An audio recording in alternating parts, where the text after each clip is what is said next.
together. And she explained it in such detail that nothing since then has been equal to the teaching of Islam in this intimate relationship. Even the research done by Masters and Johnson in the 1970s in the book which is called Everything You Wanted to Know About Sex But Was Afraid to Ask doesn't compare with the research that she offered us 1400 years ago. And it's very beautiful. So much so that I challenge these people when they come to me. I challenge them. Let us take these hadiths and let us remove the names so that nobody will know who we're talking about. And remove the dates and remove the places so nobody will know where. But then take the story, all of these hadiths, even from the Quran, because Allah defended Aisha in the Quran in Surah An-Nur. Take it. Take the whole story and go to any psychologist or psychiatrist or social worker or counselor that you know and ask them to read this and give you their response. And you know what they're going to say, and you know it and I know it. They're going to say, wow, this is too good to be true. This is the love story of all love stories. This is the story that Shakespeare wanted to write when he wrote Romeo and Juliet, but he wound up making them commit suicide at the end. In our story, everybody lives happily ever after in the Jannah. And then that counselor, psychiatrist, or social worker is going to turn to you and say, this is the relationship you wish you had. And what will you say then? Oh, I didn't know that. Oh, really? Yeah. Mm-hmm. Well, would you like to have a relationship where your wife never spoke bad of you because she never spoke bad against her husband?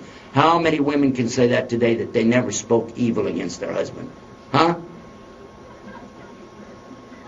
And after he died, she never spoke against him. And how many women could say that? And she never looked at another man for sex or anything like that. And how many women today in this country, and they know they can't hold their head up when you say something like that.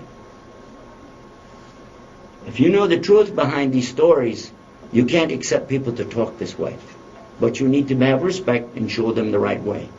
And by the way, I've had so many of them say, gee, I didn't know that. I'm sorry. Gee whiz, that does sound nice. I would like to. Do you wish you had a relationship where a woman was true to you no matter what? And would stand by you no matter what? Even after you're dead and gone, she'd still stand beside you? Yes, of course you do.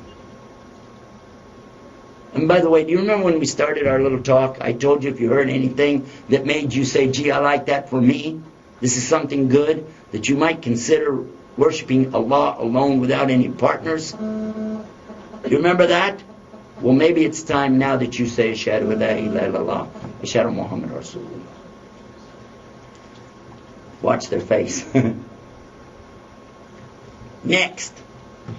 Today we also have, I'm going to stay with the subject of women, we also have some very harsh attacks coming from people claiming to be Muslim. Whether they are or not, Allah knows best. Well, I'm not going to make that call. I don't need to do that. You know, the last thing I need to do is say somebody's kafir. I don't need to say that.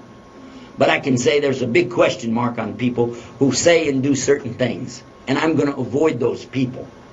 But I'm not going to be stupid. I'm going to find out what I can about them so that I can help other people to avoid the same thing. And in particular, I'm talking about one woman who went around the country saying a lot of bad things against Islam and claimed to be a Muslim at the same time. She did a lot of bad things. And she said, this is bad, Islam is bad, oppressive to women, blah, blah, blah. But then it comes out that she is a homosexual. She only wants to be sexually with women. Islam forbids this in the Quran.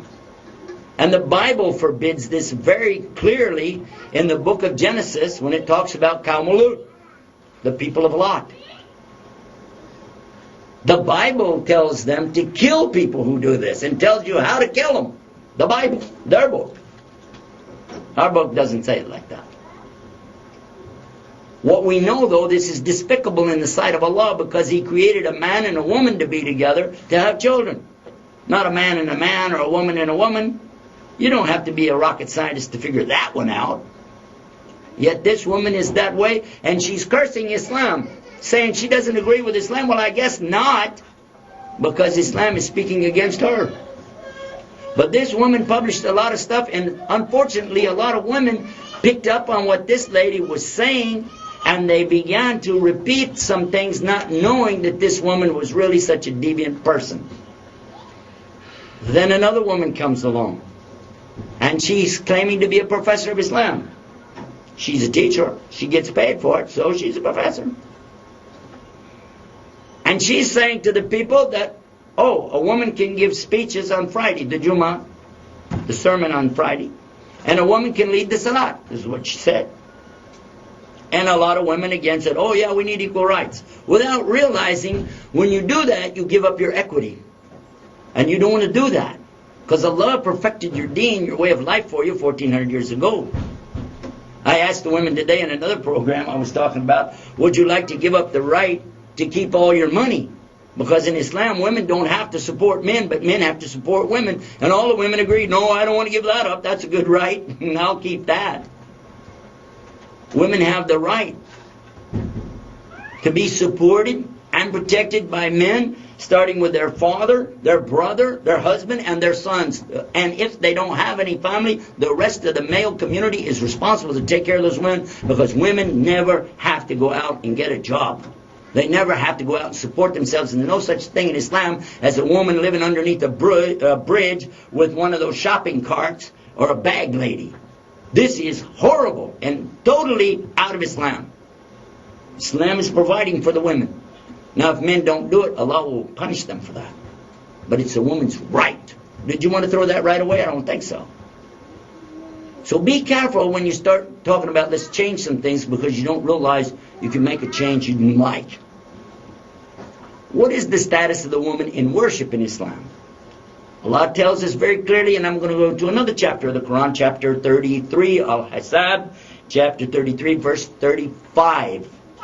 In chapter 35, it tells a beautiful way, when Allah is talking about the believer man and the believing woman, and He uses it in Arabic so that you can hear it in a beautiful way. Al-mu'minun wa mu'minati, al-muslimun wa muslimati. But in the translations, to save space, the translators say it's not the Muslim men and women, the believing men and women, the fasting men and women, the charity-giving men and women. They summed it together, but in Arabic it doesn't say that. It says the believing men and the believing women, the Muslim men and the Muslim women, the fasting men and the fasting women, the charity-giving men and the charity-giving women, the patient men and the patient women, because Allah is making sure you understand that men and women are the same in front of Him when it comes to worship. There isn't any difference. Allah looks in the heart of both.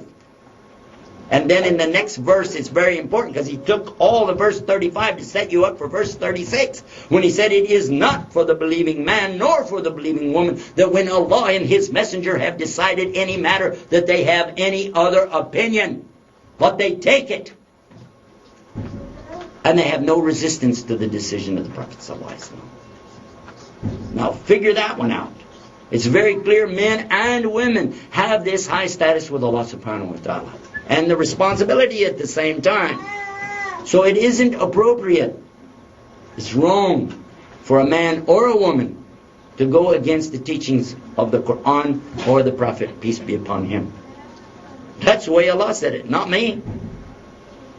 Now, when we come to the area where the man is different from the woman, then Allah provided for that.